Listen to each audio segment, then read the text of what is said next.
Jourdain's text, it's still relevant to us today.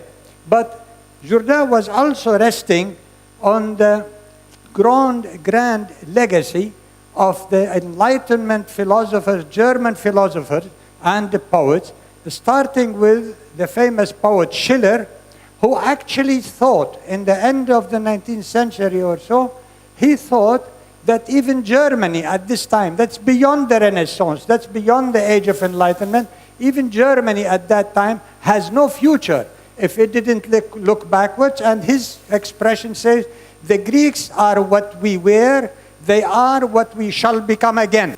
Meaning you take that history, project it onto the future, and then you have a glorious future to work for. He was not alone, by the way. Nietzsche said something quite similar. He said, it's our luminous guides are the Greeks. So, and that again is not a joke. These are people who are talking in the 19th century in the construction of the new world and the new sciences, and they really understood what it means to actually connect with your own proud history and be able to project it as an aim for the future for the young generations to follow. Now, the 19th century itself, I say, witnessed some very remarkable events. One of them is, in fact, the establishment of this institution. This institution, we should not forget, was actually a high point of high enlightenment in an area that was swimming in darkness at the time, and it was who actually put the first beacon of light into the area and created the education and the institution that we now have. By the end of the 19th century, it inherited also the previous events that had taken place a little bit earlier, including, for example, the famous center here of the Arab world at the time of the Islamic world, and its famous invasion by none other than Napoleon. If you remember, by 1798, the hoofs of the horses of the Napoleonic armies were right in here in the midst. If you were living in this area, you have to stop and say, what happened to us? Why are these horses around here? How come we got defeated? So that question was started at that specific time, and I think it continues to puzzle us as we will see. Luckily, the Napoleonic invasion, luckily or unluckily, I don't know, the Napoleonic invasion did not last very much, because by 1805, it was Horatio Nelson who actually defeated the French armies and sent them packing. So at least now we inherited two fantastic colonial powers. We have the French on one hand leaving that, and then the British on the other hand replacing them. This was the situation in the 19th century as we actually see it, defeated people and people to liberate them from. But not every single dark cloud passes without silver lining. The occupation of the Egyptian land by the Napoleonic armies accidentally turned a stone that we call the Rosetta Stone. Up till this very day, this stone is still sitting in the British Museum. Not because the British found it, but because the British took it from the French when they occupied Egypt. And hence, our treasures are still in those museums that sit in the European powers where they are lost. This stone is of tremendous significance because, as you can see very quickly, it is composed of 3 languages. It is the hieroglyphic at the very top, and then the hierarchic, and then the Greek in here, which means for the first time, we had a text and a guide on how to read hieroglyphic inscriptions. Hieroglyphic inscription was a closed book until this stone was unearthed and was studied. But the story of this stone does not end in here. The person who actually published in the 1920s the results of his studies of the stone was a man by the name of François Champollion.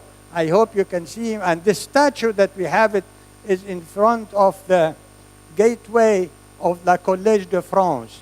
And that Collège de France, for those who don't know the hierarchy of French institutions, the Collège de France is as close as you can get to the thrones of the angels if you are up in the upper heavens. Any academician name any academician who knows a little bit about France, they all dream of being at the Collège de France. This is the place to end. And Champollion was put at the Collège de France, and he established actually a department of Egyptology. And that is the birth of the discipline of Egyptology through Champollion. But not all the credit should go to him, as we will see soon. Now, as you will see also that this is the niche where he is there, but if you look closely at the statue, you will see, despite his benefits, despite his graceful translations of the hieroglyphic in here, look closely at this. Every time, by the way, you see a statue anywhere in the world, you should stop and look at the statue and see, what did the architect mean to tell you with this statue? There is a message in every single statue. And in this specific statue, the architect wants to tell us, look where Champollion is resting his foot, is resting it on the head of a pharaoh. This is the same pharaohs that we see them in the tombs of Egypt. And this statue is a declaration that we own this civilization, that we are superior to this civilization, we conquered this civilization. You don't need to speak. You just pass by that statue in front of the Collège de France, and as an Arab, you feel humiliated. This is specifically the message that the architect wanted to tell us, and this was not a wasted message on generations to come after that. It's not accidental then. By the 19th century and early 20th century, we begin to have books of this nature. Shakib Irslan writes, لماذا تأخر المسلمون وتقدم غيرهم? Meaning we internalized by then the defeat. We said that the culture is defeated, and now we need to look for what else can we do. And he is not alone. Shakib Irslan did not finish with this. Others, by the way, even in the Atlantis, which is a very recent journal, also devoted an article, the Arabic world turned away from science. And why? So the image that the Arab world, Muslim world, they are not in the science business. They are in something else completely different. You see it all over. Even the famous economist devoted an article to say the tragedy of the Arabs, and they can only rescue themselves from within. And if you continue, you'll find even the Guardian. It says the decline of Arabic science needs another explanation. We need to know what happened to this civilization. So the question that was raised by the posture of Champollion with his foot on the head of the pharaoh is still echoing up till this very day. We still don't know what happened to this civilization and why did it lose the momentum that it had. Of course, the question itself generated many myths. One of the myths, it says, because Arabic is not a language that produces science. Unfortunately, by the way, this kind of talk was generated by themselves, including people like Ibn Khaldun, to say Arabic تصلح فقط للأشعار, meaning you say poetry in Arabic, but you don't write science in Arabic whatsoever. And people who are selective as to what do we see in Arabic would actually repeat this echo, and this is a kind of internalization of what colonial minds told us, that actually we don't deserve to live because we don't even have the means of expressing the language of science and rationality, and Arabic is a disastrous language, and hence we are doomed with it. So from the very beginning, we see that we don't have a chance. And these are corollaries, meaning this attitude have a kind of conclusions that were drawn through the 19th century. It says Islamic science only preserved classical Greek, as Mr. President Khoury had just mentioned, that it is only a big freezer. We just put knowledge into this freezer, and then one day Europe is going to wake up, so we take the chicken out when we cook turkey. That kind of visualizing the role of cultures has been ingrained, and unfortunately it's still ingrained up till today. There are people up till this very day, you might not believe it, who will say Arabic c'est une langue sauvage. Up till this very day, the expression still reverberates, and lots of people still believe it, and defeated cultures usually defeat themselves by internalizing this kind of thought and this kind of thing. Also, there were other people who said if it's not the language, it must be Islam itself. And they point, of course, to the poor but very generous, extremely intelligent human being by the name of Abu Hamid al-Ghazali, who happened to write a book that he calls Tahafut al-Falasifa, not Tahafut al-Falsafa, as everybody keeps reading it. It's a mistake. He actually was arguing against the falasifa who misunderstood falsafa, and they made mistakes in their understanding of falsafa. And this poor Ghazali also wrote a fantastic book called Ihya Ulum al-Din. And people, by sheer shuffling of the cards, they said, this man attacks the falasifa and then attacks the sciences and then preaches Ihya Ulum al-Din. Therefore, it must be this religion that killed the science. Of course, the model they had in mind is the model of the confrontation between Galileo and the Catholic Church, which they had also generated it in Europe and kept thinking about it in Europe. Now, all of these, I said, conclusions were hastily drawn. And I want to take them apart and hopefully find some way out of them. First, when we speak of the unsuitability of Arabic for the language of science, I can immediately confirm to you that since the earliest Arabic texts that were written in Arabic, we find them having no difficulty whatsoever handling the most difficult astronomical Greek texts that were ever written. The Greek text that you see here on the bottom is the text of Ptolemy called the Almagest, and in Book 4, Chapter 3, which was translated by Al-Hajjaj ibn Matar in here, Al-Hajjaj discovers a mistake in the Greek text. He says this cannot go, because in Ptolemy he tells us if you take this number of so many days separating two lunar eclipses, divide them by the number of the months the moon has circulated around the earth, you will get this answer, which is the length of a lunar month. As we all know, the length of a lunar month is extremely important for determination of the calendars, determination of all sorts of other things. And Al-Hajjaj, when he was translating the Greek text, he says, no, we should divide those numbers that actually Ptolemy recommends, and he divides them and he ends up with a completely different value, which happens to be the correct value. So those translators were not freezing the Greek material, they were not toying with it, they were reading it very closely, and they were competent scientists to be able to check its mistakes. I hope, and I promise you, Mr. Jaber, I will find an answer. One of those days, I hope, before I die, I want to know who taught Al-Hajjaj ibn Matar how to correct the Greek text. Hajjaj was writing in about the year 820, just about in the middle of the Ma'mun period. And there, as far as we know, there were no famous mathematicians and astronomers to teach Al-Hajjaj.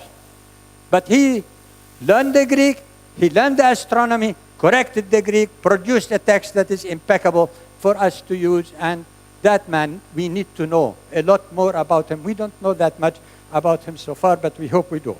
So this is the kind of Arabic.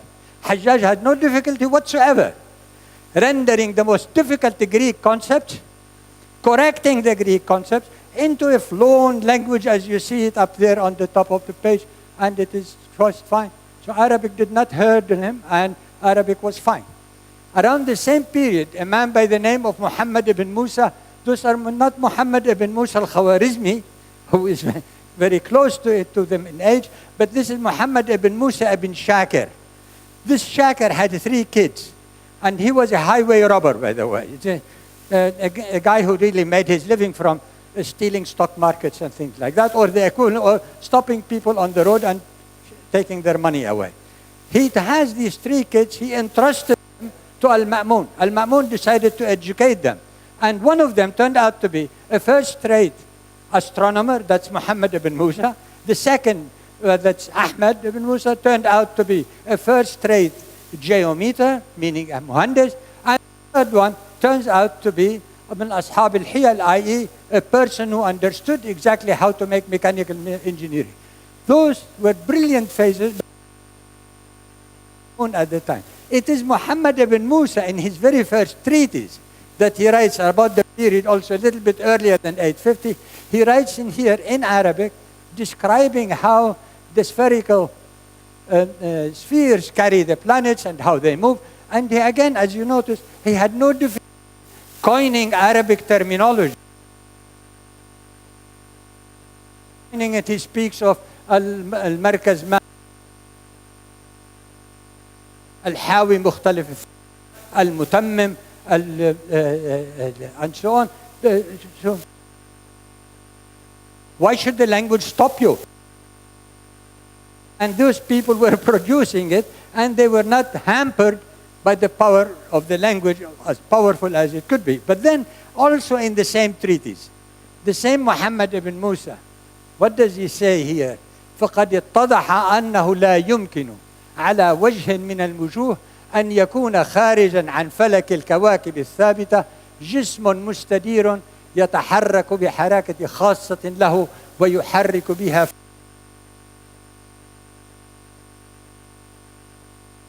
Original statement of the Greek astronomer, and now Muhammad ibn Musa says, no, you were wrong. It is impossible to have a sphere that is up in the skies that fits the description that you have already described for us. And hence, I read it as an early objection to the Greek theories that were being translated. And Muhammad ibn Musa is saying, we need a different astronomy. You can't take this astronomy and build on it because it has these mistakes built into it. And as a result, as Abu Bakr al-Razi, he writes a whole book that he called Kitab al-Shukuk, but Shukuk ala Jalinus, the great physician of the Greek tradition. Abu Bakr al-Razi says, oh, if you read,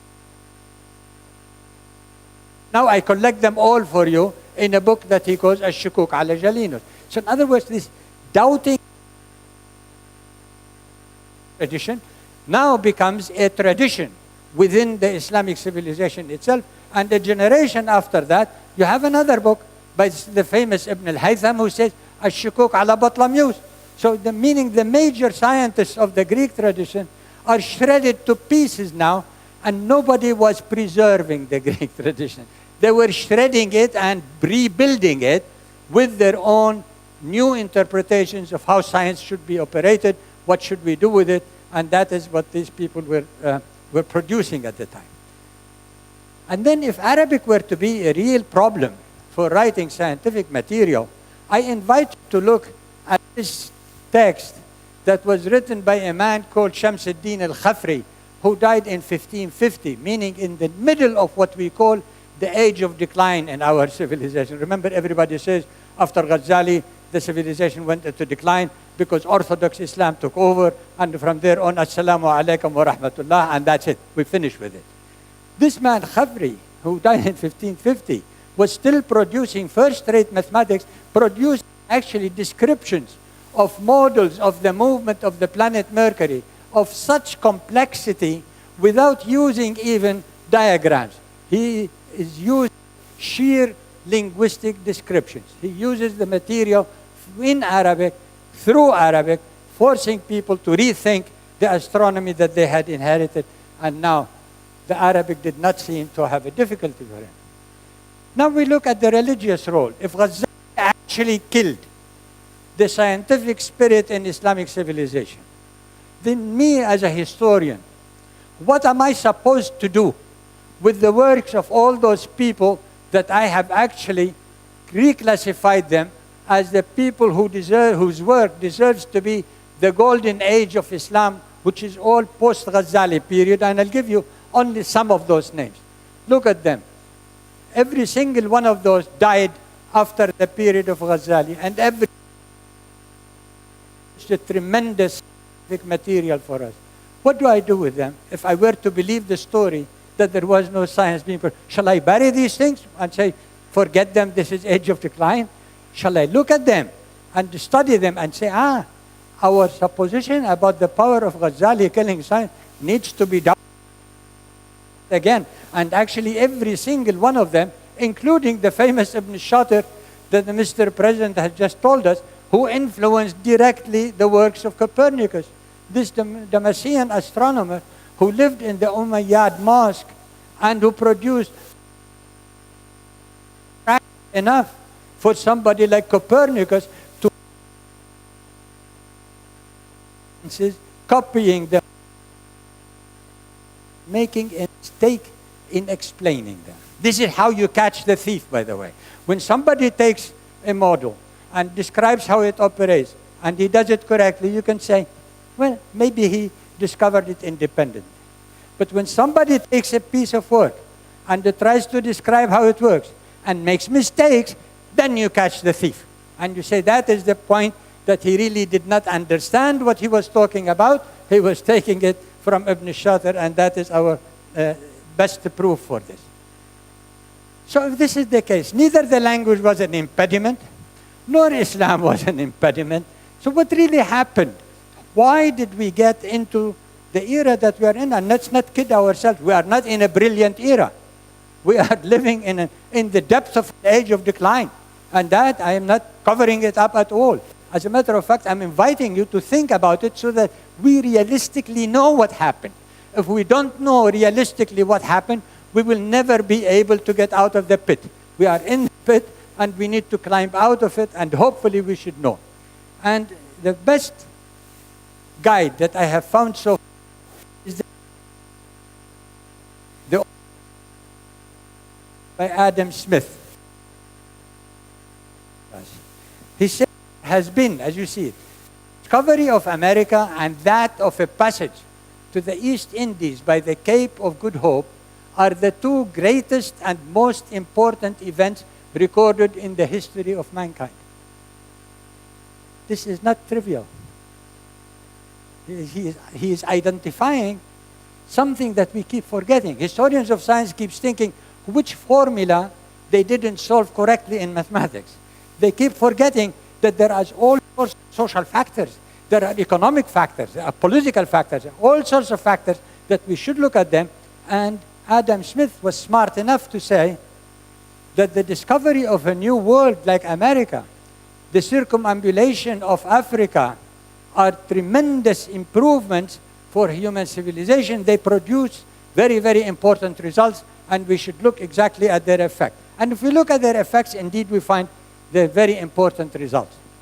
Before the discovery of America, the main trade routes all across the world, you can see them crisscrossing all major Islamic cities, and that's the Islamic world that was there. And you all know, we are all Lebanese after all.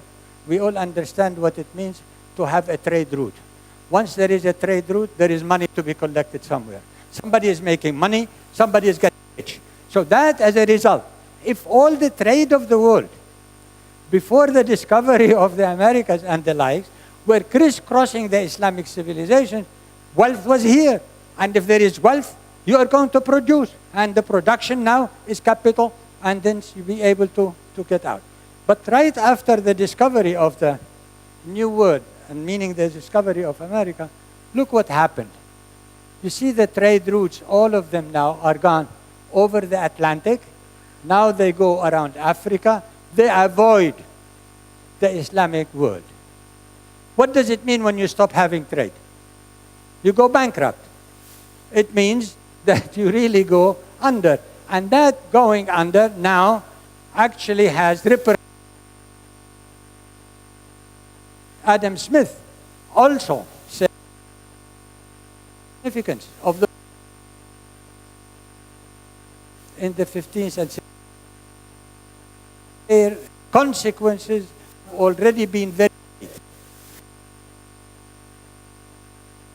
great, which has elapsed since these discoveries. It is possible the whole extent of their consequences can have been seen. What benefits or what misfortunes to mankind may hereafter result from the great events no human wisdom can possibly.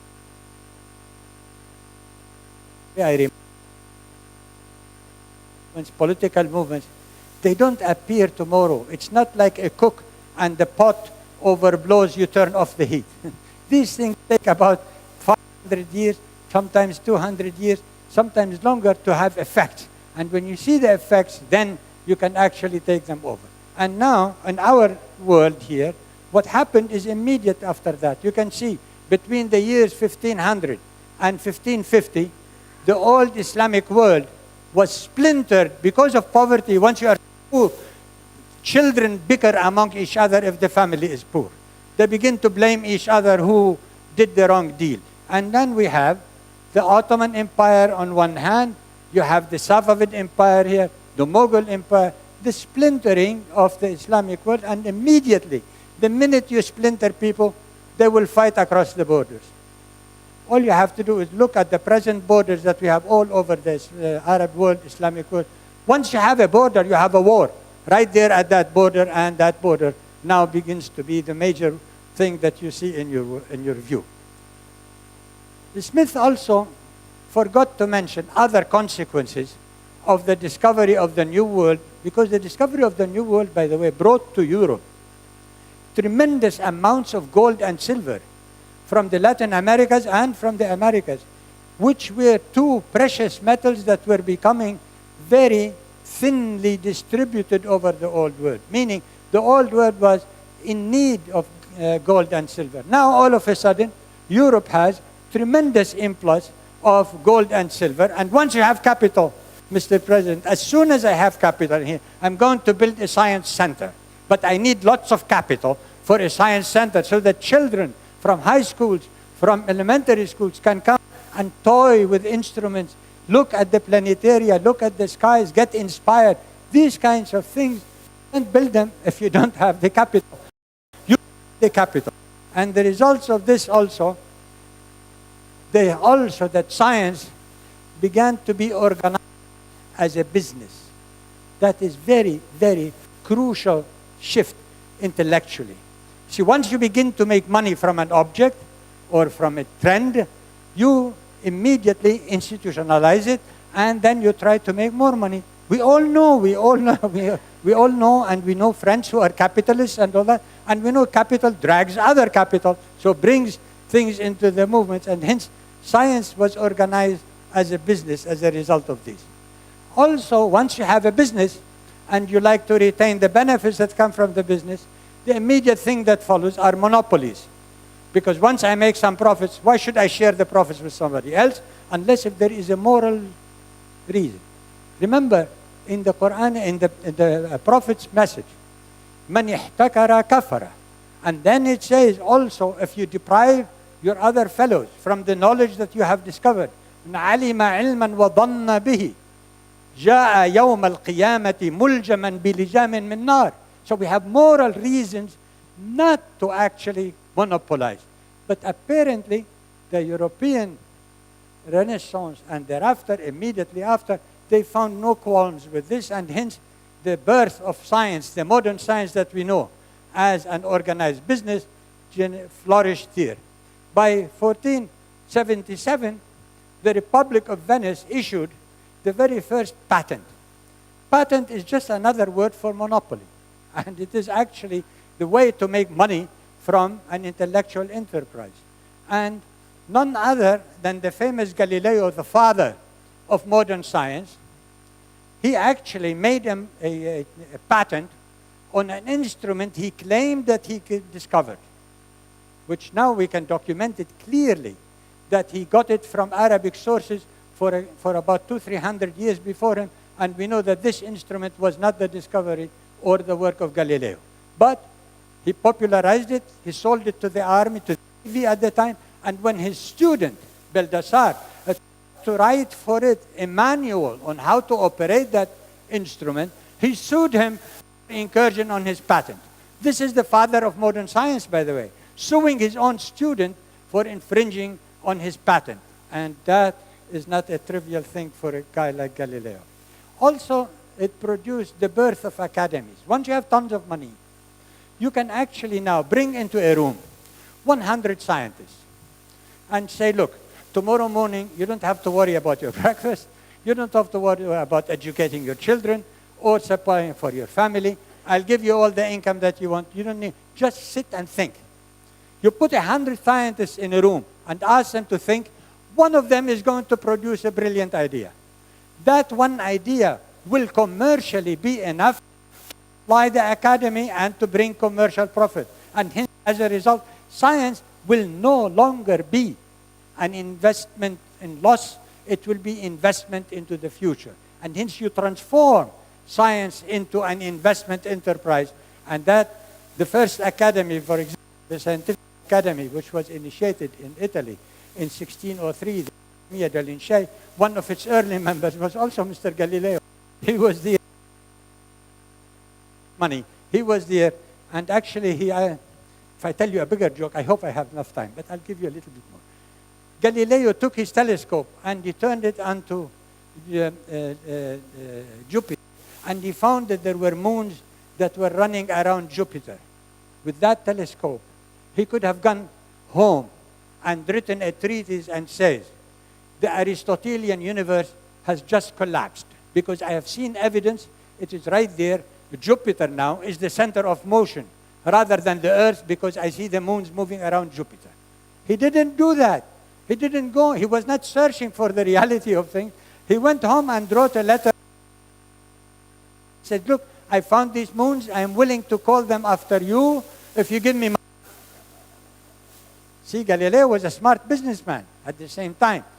And then the French says, no, I don't know how to do it. So he wrote to the Pope. He didn't give up. He wrote to the Pope. He said, I will call them the papal stars if you give me money also. The Pope says, no, no, my kingdom is in a higher universe. I don't want to worry about it. He didn't give up either. He went to the Medicis, the famous trading families of Florence, and he says, I will call them the Medici stars if you give me enough money and income for the rest of my life. And the Medici says, you are most welcome into Tuscany. That's how Galileo ended his life, on that discovery that he made, instead of actually milking the significance of it, the philosophical significance, that if you have a body out there playing as a center for motion, that is a destruction of Aristotelian world. He peddled them, he made money from them, and he spent his life drinking wine.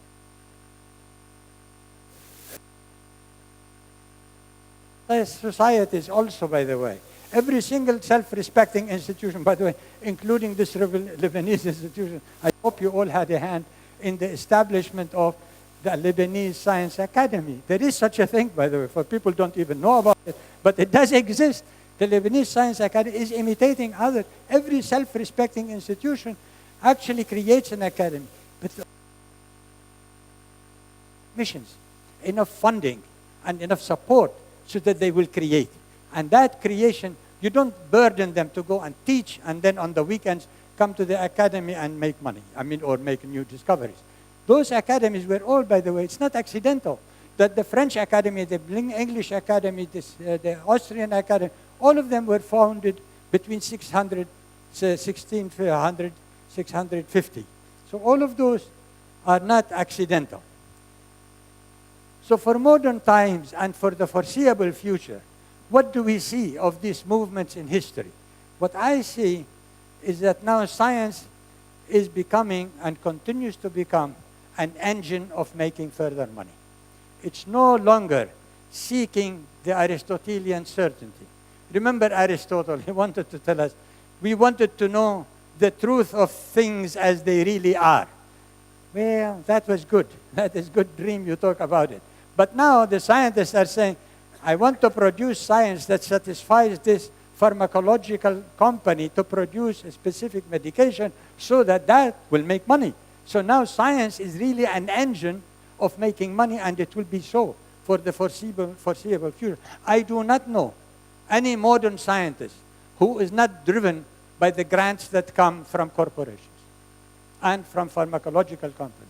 And similar, every single industry, by the way, they have an office in the industry, a branch that is called science and research, or science and development, research and development. You call it all sorts of different names. All of that is to employ scientists to produce further commercial material so that they can profit with it. And this is the engine that drives science now and will continue to drive it for the foreseeable future. Finally, I think we should realize it, that science is no longer a patronization process like the caliph give you some money, you write a book for it. And that is just a gift. Science has been reconceptualized to become an investment tool. The bankers, every time I visit somebody in the bank, they tell me, we have new tools now. What do you mean you have new tools? He said it's CD, it is ID, it is some other phone. Meaning it is ways to invest your money. And now the science has become just another tool to make money, and this is for the future. Science will be like that as well. I finally come back to this famous stone. This Rosetta Stone, Champollion, by the way, who claimed that he discovered it all and he read it all, he was not the first. He was beaten to it by this famous young Englishman. And of course, years of dispute between Champollion and this man who discovered the reading of the hieroglyphics went on in it. But Mr. Young did not have the army of the French Napoleon behind him or the position at the Collège de France to actually create the image that we look at. Here, Thomas Young said, despite the fact he deciphers that, he did not create the posture that cultures, some of them are underneath, some of them are above. Some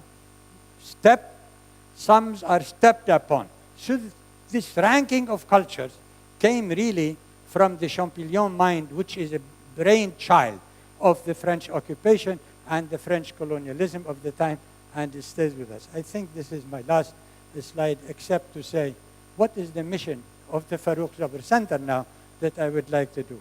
I would like to invite you to actually, that the Farouk Jabre Center will not trade in these rivalries, who did what and what mistakes were committed.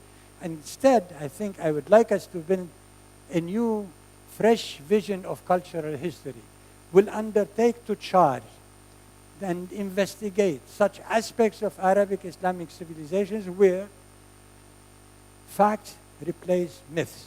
Arabs did not invent the zero.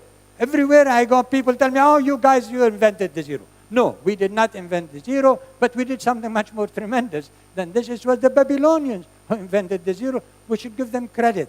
And hence, we would like to know what really happened so that we can build a new history on the actual things that actually developed, and we can do them. We would like to actually stop blaming people or judging them by their religion, by their language, and by what have you. We will look exactly on what is the truth that is behind them and not the prejudice that we inherit as we have done. Finally, we will have all conclusions based on objectively verifiable facts, meaning I will get you the pages from specific manuscripts where Arabic was used, where Greek was corrected, and hence we will see that shukuk were raised against the Greek tradition. These are indisputable facts. I will show you where Copernicus made a mistake in reading the models of Ibn Shatir. These are also indisputable facts. This is the kind of material that we should search for and to be able to construct a new cultural vision for our youth. Hopefully, they will participate in the discovery of that, and hopefully, they will produce better results than they have inherited. Thank you so much.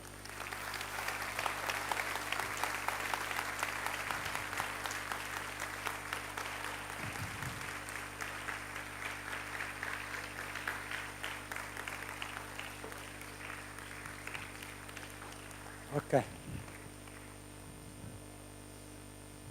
Thank you so much. Thank you. Thank you, Farouk. Thank you.